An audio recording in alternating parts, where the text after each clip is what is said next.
Today is a beautiful day, a nice rainy morning, and 14th day of the month of July. We are already in the rainy season. 2026. How is your neighborhood? I hope you are keeping dry and warm. This morning, we're going to be looking at some additional encouragement, just like we've been doing every single morning. And these words of encouragement are to help us, to guide us, even as we start off our day today. The series that we've been looking at for the past few weeks is called Wisdom for Life. And we're talking about how we can anchor ourselves in God's presence. Wisdom for Life, anchoring yourself in God's presence. And today we are in chapter 13 of the book of Proverbs, chapter 13. And today we're talking about speech.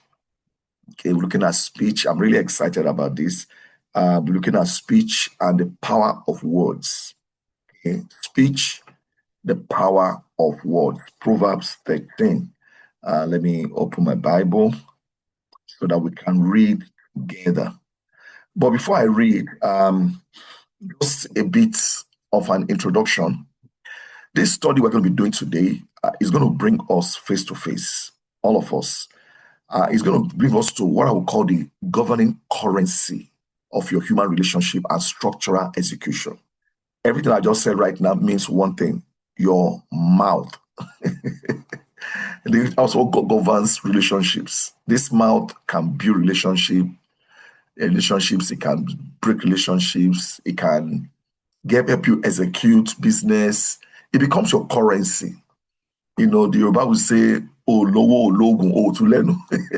You don't have money, you don't have charm, and you don't know how to talk. So it is very, very important. So we have arrived at this, what I'll call a critical operational junction in this journey of Proverbs, that we're looking. We have looked through and mapped out these fundamental boundaries of our parental discourses that we'll be doing. Father talking to his son. Right now, it's just boom.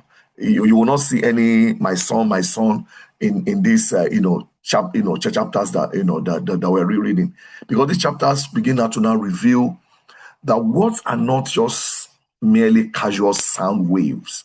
If you study physics, you see that what I'm doing right now, I'm releasing sound waves. They are waves. So beyond the science, they're not just sound waves that dissipate. That's the word, right? As you're speaking it goes into the atmosphere and it just goes and it disappears. Words are actually what I would call the architectural tools. These are the tools that will determine the rise and fall of your entire life. When I began reading these passages, another book in the Bible that came to mind is the book of James. Of course, people have rated the book of James to be like a proverb because they are so practical. And someone once said that the book of James spoke closest to Jesus. The way Jesus would speak, he would drop those proverbs, those wise sayings. But anyway, let's go to chapter 13 of Proverbs right now, and I'll read verse 1. And I want us to pay attention as I read. You can also read along if you have your Bible open there. Verse 1. A wise son heeds his father's instruction, but a mocker does not respond to rebuke. Again, let me just pause. You see the way the Bible do interplay of words. It will say something and say the opposite. Sometimes we say something and reinforce it again in another way. So that is how the Bible texts are reading. So a wise son heeds his father's instruction, but a mocker does not respond to rebukes. From the fruit of his lips, people enjoy good things, but the unfaithful have an appetite for violence. Those who guard their lips preserve their lives, but those who speak rashly will come to ruin. A sluggard's appetite is never fulfilled, but the desires of the diligent are fully satisfied. The righteous hate what is false, but the wicked make themselves a stench and bring shame on themselves. Righteousness guards the person of integrity, but wickedness overthrows the sinner. One person pretends to be rich, yet has nothing. Another pretends to be poor, yet has great wealth. A person's riches may ransom their life, but the poor cannot respond to threatening rebuke. The light of the righteous shines brightly, but the lamp of the wicked is snuffed out. Where there is strife, there is pride, but wisdom is found in those who take advice. Dishonest money dwindles away, but whoever gathers money little by little makes it grow. Hope deferred makes the heart sick, but a longing fulfilled is a tree of life. Whoever scorns the instructions will pay for it, but whoever respects a command is rewarded. The teaching of the wise is a fountain of life, turning a person from the snares of death. Good judgment wins favor, but the way of the unfaithful leads to their destruction. All who are prudent act with knowledge, but fools expose their folly. A wicked manager falls into trouble, but a trustworthy envoy brings healing. Whoever disregards disciplines comes to poverty and shame, but whoever heeds correction is honored. A longing fulfilled is sweet to the soul, but fools detest turning from evil. Walk with the wise and become wise, for a companion of fools suffers harm. Trouble pursues the sinner, but the righteous are rewarded with good things. A good person leaves an inheritance for their children's children, but a sinner's wealth is stored up for the righteous. An unplowed field produces food for the poor, but injustice sweeps it away. Whoever spares the rod hates his children, but the one who loves their children is careful to discipline them. The righteous eat to their heart's content, but the stomach of the wicked goes hungry. These are very, very important words, and these are key words that should guide all of us every single day. And so what I'm going to be doing this time, I'm going to try to unpack it. I mean, the Bible has just said a lot. I'm going to try to see if I can unpack them. So let's talk about this word. The first thing that struck me there is, I mean, everything, strikes me, but verse 3 says, Solomon opens up. He made a connection between what I say and my survivor, okay, my speech and my systemic survivor. And that's why he says, he who guards his mouth preserves his life, but he who opens wide his lips shall have destruction. I mean, in the NIV, puts it simply by saying, those who guard their lips preserve their life, but those who speak rashly will come to ruin. And I looked up that word guards or guard. Another meaning for that word is a doorkeeper in Hebrew. It means a doorkeeper, or what we call a megad. Okay, person who guard. The may is just a person. Just like say may shine, may this, may that, or they say Bar Jesus, son of Jesus, or Bar Jonah. So the guard there, the word guard there is actually a military term. And this military term is used to describe sentinels what they call sentry. Well, that's what we used to call them, sentry. Someone that just stands at the post. I serve with the army, so I know that somebody is always there at the post. When you are coming, the person will shout, "Who goes there?" Friend or foe, you have to identify yourself. It is easier during the day, but at night you have to be clear to identify yourself, because if you do not identify yourself, you are in trouble. And I'm talking about in the north, where there was no light in Borno State then. So it's used to describe that sentinel who stands watch, and he stands watch over a strategic fortress gate. You put a guard there, or the guard in front of a bank, or the guard in front of an installation, a very sensitive installation. So this writer, at the same way, he presents our mouth, my mouth, your mouth, as a high security checkpoint. Think about it.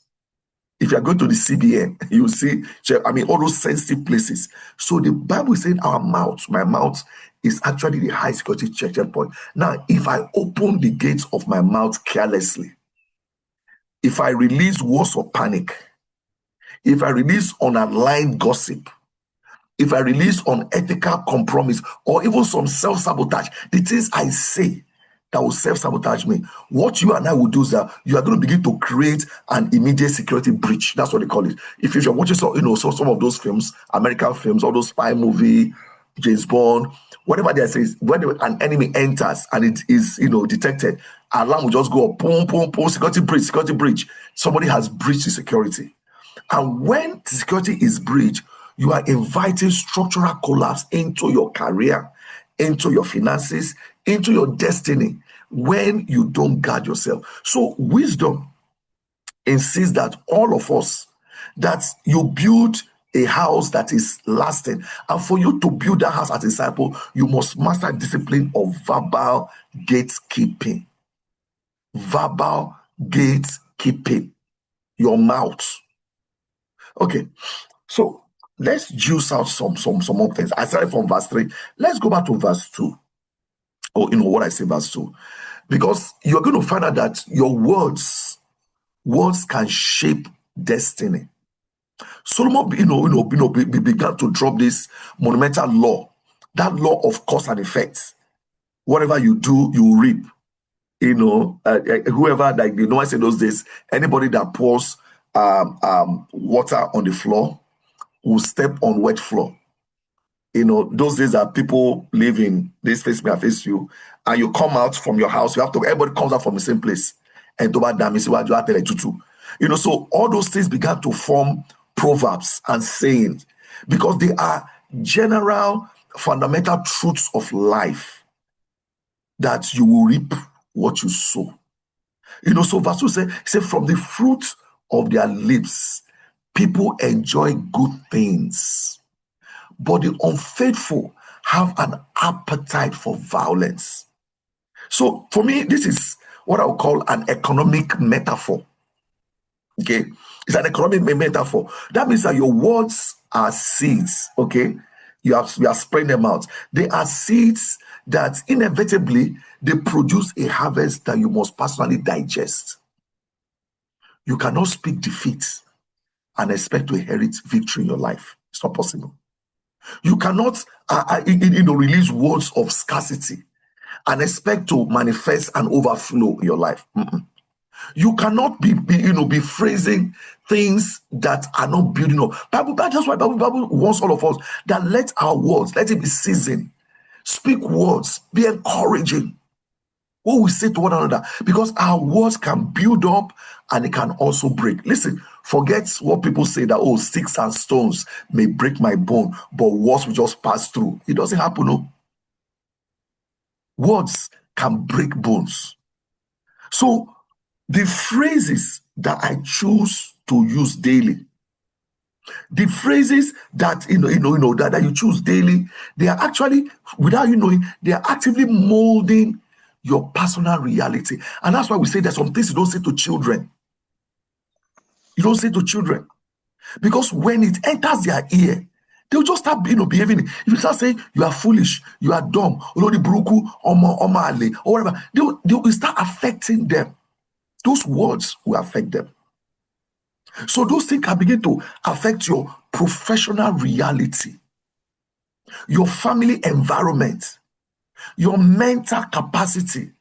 Those are things that, they begin to drive your destiny towards life or towards what is bad.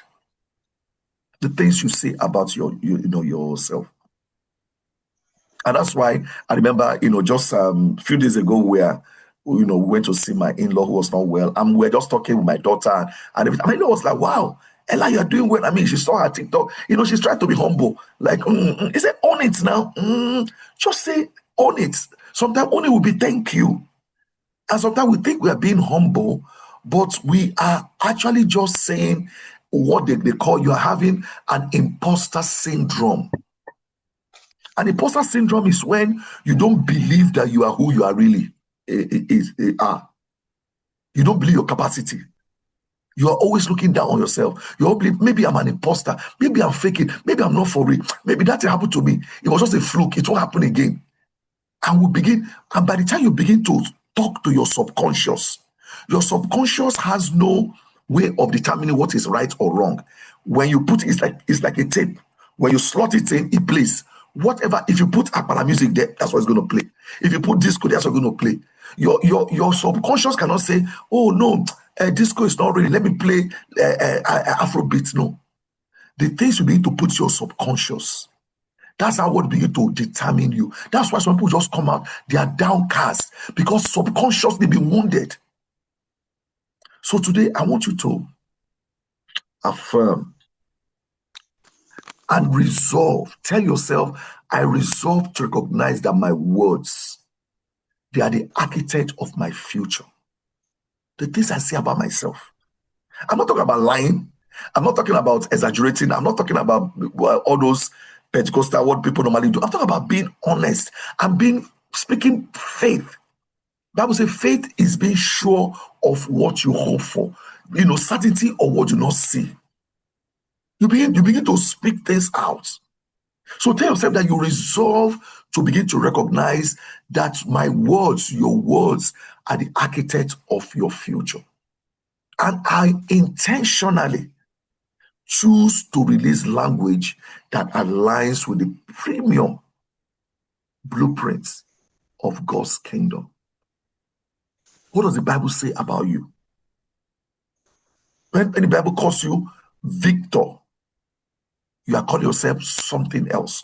You see, one of the things I've learned in my course in resilience, I learned so many important, but one that judge up at me right now is being able to refrain how you describe yourself. Okay, when we speak, when we are describing ourselves, you can either describe yourself as a victim, which we mostly do, or as a victor. I know my life, when this happened to me, the way I describe it as a victim. But I'm learning to say, oh wow, this is what happened to me. And I think this is bringing out this in me. You are using it to learn. You are using it right now. It bring you down. It becomes a feye. You are using it to become better. Because a stone can either be a stepping stone or it can be a stumbling block. It's the same stone. So let us reflect on what I just said right now. Just think about it. And in our reflection, ask yourself, if the words that you spoke over your career, if the words that you spoke over your finances and your household over the last 48 hours, if they were to become a physical house to today, will you want to live in it? Will you want to live in a house of negativity? I remember there was a time, sometime last year, I was leading the devotional, and I was in between jobs, which is what I would have said. And I said, look at me, I don't have a job right now, whatever. And the brother called me up. I said, bro, don't say that. Bro, you are building a business, right? I said, yes. That is, you have a job. You are building a business. Because that will see me as jobless. But when I began to say myself, I'm not jobless. I'm actually building a business. And that changed my perspective. Even here, somebody called me up to say, those words, don't use that word. Rather frame it here. I want to thank our brother Shola Scott, for that. And this is very, very important. The things we say. Sometimes we misrepresent God's work in our lives. We misrepresent ourselves. We always are as victims rather than victors. So the second thing I want to share quickly there is verse 7. And I want to talk about the internal wealth of a restrained mind. Look at what it says here. It says, so Solomon observed a very striking paradox here. Look at what he said. He said, there is one who makes himself rich, yet has nothing. And one who makes himself poor, yet has great wealth. Now, this kind of a paradox, even to what we are saying. In other words, true wealth, according to, if you want to unpack it, is an inside job. True wealth is not an outside job. It's not what you see. It's not the facade. It's an inside job. And it is anchored heavily on the emotional discipline of your speech. On the other hand, Bible said the foolish will open their mouths. Why? To project an illusion of status. But their lack of restraint drains their actual equity. We live in a world of social media, where people want to claim who they are not. But when you come close to them, they have no content because they are just creating content. Somebody said, was it yesterday? I was in a meeting. Somebody said some people, was on Sunday evening, so we was in this meeting that we're doing a training program. Somebody said some people are content creators, while other people are content themselves. See, those who are content creators, they are creating what they don't have. But some people, they are already content. So that's why some people who are content, people create content using them. Those people, when they show up, they show up. When you see them, there's an aura around them. They don't have to, they don't have to pose. They don't have to flex. They are already content. So true wisdom gives you the exposure, that exposure to remain silent when you are provoked. True wisdom gives you that assurance that you can preserve your mental energy. You can preserve your focus. And of course, your professional capital for true legacy. In other words, you don't waste your, like we say in Nigeria, you don't waste your saliva. You say, Ariel, makes noise. So, how do you project yourself? Very, very important. Think about that, because that is so deep. One man talks loud, but empty. Another one is silent, is there, full of wisdom. So today, affirm with me also that I resolve to prioritize inner substance over external noise. Inner substance over external noise. Maintaining high emotional discipline over my lips in moments of pressure and provocation. It's not every time that somebody pokes you that you explode. It is not everything you hear that will give you headache. That's why the Bible gives us the spirit of self-control. So people today, they are very quarrelsome. They are very loud. And that's the kind of society we're living in. Somebody will jam your car and still be the one shouting, believing that the first to shout first is going to be assumed to actually be right. So I want you to reflect at this point. Think about it. Are you currently bleeding out your professional energy? When you have a cut, you bleed. In other words, are you draining?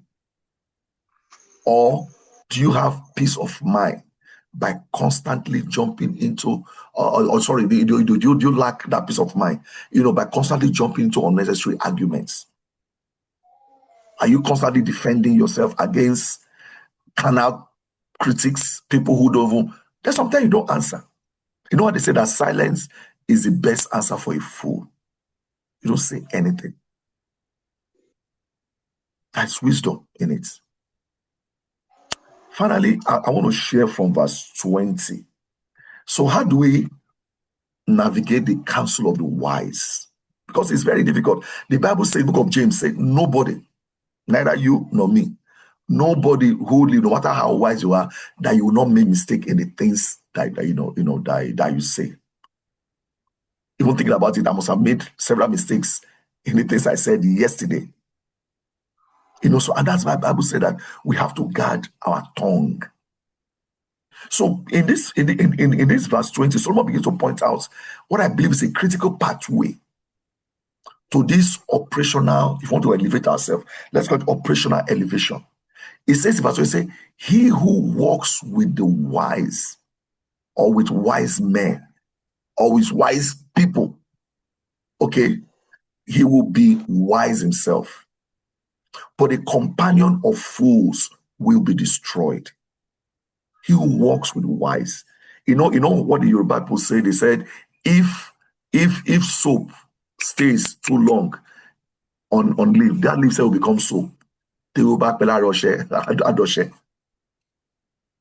person that you hang out with, the people, your companions. So wisdom is very contagious. And it's also transmitted, and it can be transmitted primarily through vocabulary of your inner circle. If the people that you hang out with, the kind of words that you use, it's like a house.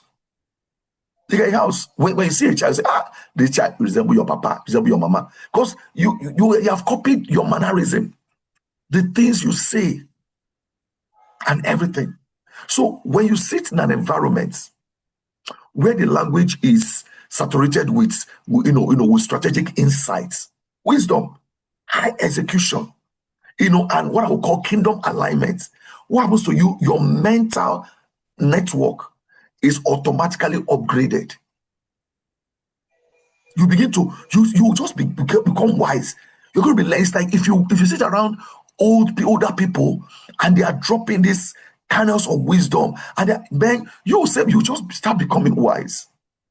But if your closest companions constantly speak, let's say, the language of complacency, complain, or shortcut, or how we can cheat, how can then your structural baby's line will inevitably slide into real. You are going to fall. Where all they talk about is how to cheat, how to cut corner, how to look for one some. You are the kind of people that you align yourself with. So let's make a resolve today. I resolve, and I hope you too do. So I resolve to audit my associations, to audit it. What kind of people are my friends? I have to deliberately align my step with voices. I know those voices, how to find them. Voices that shaping my intellectual, and of course, they expand my capacity for wisdom. I have to. When people see something good, it becomes attractive. I'm very grateful to God. I'm honored, really, at just the exposure that God gives me. And I want to say have been giving me, but gives me just every now and then. I was spotlighted in a highly intellectual group last week. In fact, they are still spotlighting me till now. And I didn't even know they spotlighted me even on LinkedIn also. I remember the co-convener of that group. This is a group of almost 1,000 people all over the world. And the convener called me and he said, Mr. Emmanuel, you need to be in the next meeting that we're going to do. Okay, so I'm going to be there. Even though I had multiple things I was doing, and I turned on my video. I always do that. And before I know it, Mr. Emmanuel is here, whatever. They asked me a question, I was able to answer there. And from there, it has been snowball. They even paired me with somebody. I didn't ask them. They paired me with another person. They say, I think you and this guy, and we are smart. This guy is building a university. And I know what he's doing. He's looking for instructors. He's building a university that does MBA. And he said, he's going to pair us. He's going to look at our intellectual capacity and every single thing. Last week, I got a mail to come and join the governing body. I belong to the Nigerian Institute of Training and Development, part of many groups I belong to. But I got a mail to come and join a council of L&D. Inside the organization, they have the governing council. They now have a group that actually determines what they do. The group of L&D. We're going to plan the 1 year something curriculum for training, every single thing. And I was like, who am I? And all the people I'm with are like senior lecturer at one university, MD of this company, whatever. I'm like, who am I? And I'm grateful that God can give me those ability to just sit amongst people who are smarter than me and learn.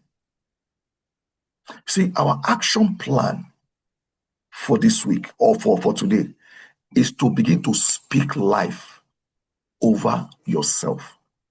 Speak life over yourself today.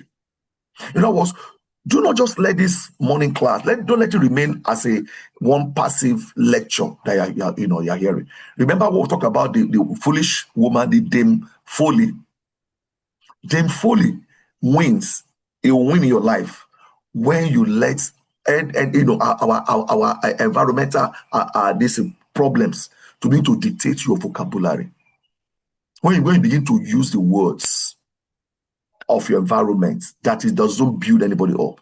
So today, I want all of us to open. If you have a journal, I have mine here. If you have a journal, and write down 3 explicit, maybe scriptural declaration concerning your career, concerning your mental health, concerning your family line. And I want you to stand up in your workplace or your room or wherever you are. Let's do it the way the Jews will do it.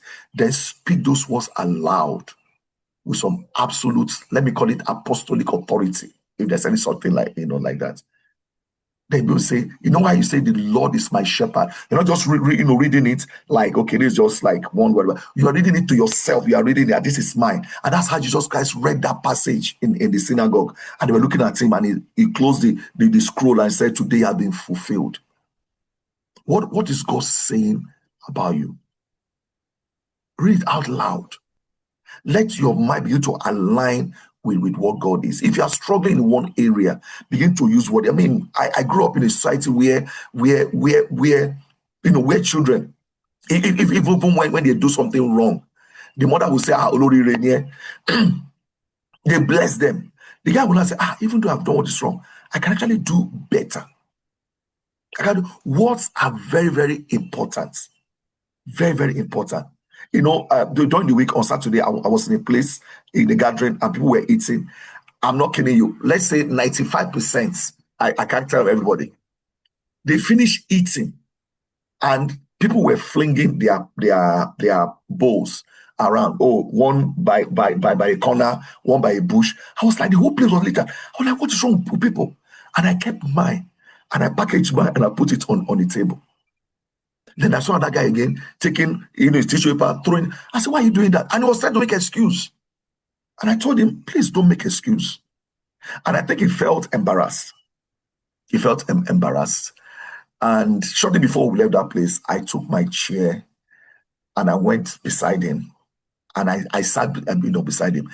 And I began to speak Yoruba language to him. I told him, I said, you remember when we were in school? I said that, I'm sure with his age, he will have passed through that kind of education. I said, no, we were in school. Say, one kowa, when we're doing more instruction, only imototo, obori arumole.